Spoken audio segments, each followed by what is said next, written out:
Hello, this is the cutting room floor, midweek ministry of North Shore Unitarian Universalist Congregation of Canada. It's an opportunity to stay grounded, find inspiration perhaps, and feel connected to the North Shore community in the middle of the week. And it's my opportunity to indulge in the half-baked non sequiturs that did not or have yet to make it into a Sunday reflection, and I hope that those still may be of some use to you. So I guess today's midweek ministry is coming from the half-baked side of the ledger, something that I haven't quite processed thoroughly yet, and that strikes. I mean, I probably should take my own advice and not go into it. I think that speaking on ideas that you haven't fully processed is sort of like, when you've learned a new word, or you find or someone near you is testing out a word that they may have just learned. They may even have the correct usage and know the definition of it. But if they haven't done the background work and sort of put the sweat equity into knowing that word almost in an embodied way, not an intellectual way, you can tell. And it is a little bit abusive in a way to that word, and betrays something about that person. So that's what I'm going to do right now. That's basically what half-baked means. And the thing that I've been listening to a particular thinker named Daniel Schmachtenberger a lot recently, and mostly in conversations with other thinkers, some of whom I'm familiar with and others who are new to me. And I really appreciate his thoroughness and care in his thinking and word choice. And one of the things that listening to those conversations has brought to mind is that, here we are in the midst of a potential civilization shift. If we had any sense, that is certainly what we would be thinking about in this period of the pandemic. Here we are, a pause button, and I fear that it hasn't been as thorough a reset as we need. That that things will go back to normal, despite the rhetoric of the optimists among us, myself included. I think we might just go back to normal now, and that is a shame. The opportunity here is to recreate the entire system, which of course that's easier said than done. And in fact, the problem with what I'm about to say is I don't know how to get from point A to point B. There's a big chasm there. But point B seems to be, in fact, some of these thinkers that I've been listening to call it Plan B, and because we're currently in Plan A, and Plan A is not going well. We are literally destroying the planet. We are eating the foundations out from under our own feet, and this is clearly not sustainable, and is in fact violent. And it's based, I think, when you drill down to the very, very bottom of all the systems, each system individually and all the systems collectively, what you're going to find is that they are built upon the premise of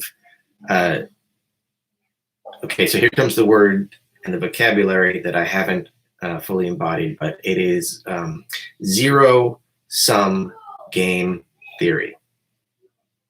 Everything is built on, basically, to be overly simplistic, a winner and a loser. Resources are finite, and therefore people are incentivized to capture the resource for themselves at the expense of somebody else, right? All these systems are built on it. Capitalism is built on it. The information systems that we currently use are built on it. I mean, everything is built on a zero-sum proposition. And so what we need to start imagining, and I'm imagining it before I have a right to, I'm imagining it without having done the work of, I'm actually not imagining it, I'm just calling for the imagination, and maybe putting myself on the line and asking you to do the same, is to imagine what I've, again, vocabulary that I don't have a right to use, what I've heard called positive sum dynamics, positive sum game theory, where it's a cooperative game and we're not hoarding the water or the oil or the capital or any of the resources. That, in fact, we realize that by hoarding it and keeping it for ourselves, we insert essentially a cancer into the program of every system that winds up collapsing the system at a certain point. So in a positive sum, we are building systems that actually contribute to the betterment of everyone. Now, it doesn't have to necessarily be the betterment of everyone equally, or maybe it does. I don't know. That's a question. But certainly, it seeks to find solutions to resource distribution that benefit everyone, in which there is no loser, in which there is no incentive to hide information or create disinformation in order to benefit yourself, because you're afraid that if you don't benefit yourself, the other person will, and you'll be cut out. Can I think of an example of that? No, not right now. I cannot think of an example of that historically. Maybe there is some, and that would be an interesting proposition, but just because there's not an example of it doesn't mean that it can't happen. We are ingenious creatures. Our capacities for creation, and we have constantly created new things on this earth that, in fact, may be our primary function. That, and I think reflecting on our experience and being aware and conscious and communicative about that awareness. So anyway, the project is to find positive sum game structures and systems that we can implement in all the fields and categories of our society, from economics to politics to information to anything institutional, right? So I think that's the solution. And I see a huge gap between my sort of half-witted understanding of the problem and my half-witted understanding of the solution. And there's a giant gap between those two things where I don't know what the bridge looks like. And I'm hoping that the bridge doesn't look like a total free fall into a civilizational reset that is so dramatic that it costs untold lives and creates extreme pain on the way to doing it.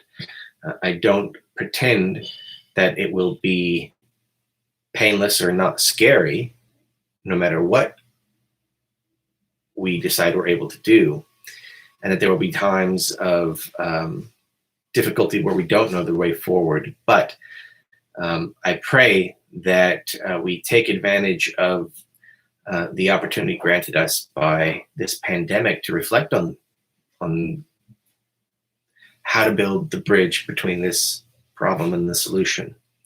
And it might not be terribly difficult. Frankly, I haven't spent a lot of time thinking about the systems that would need to be manufactured and implemented to bridge that gap to get us to Plan B.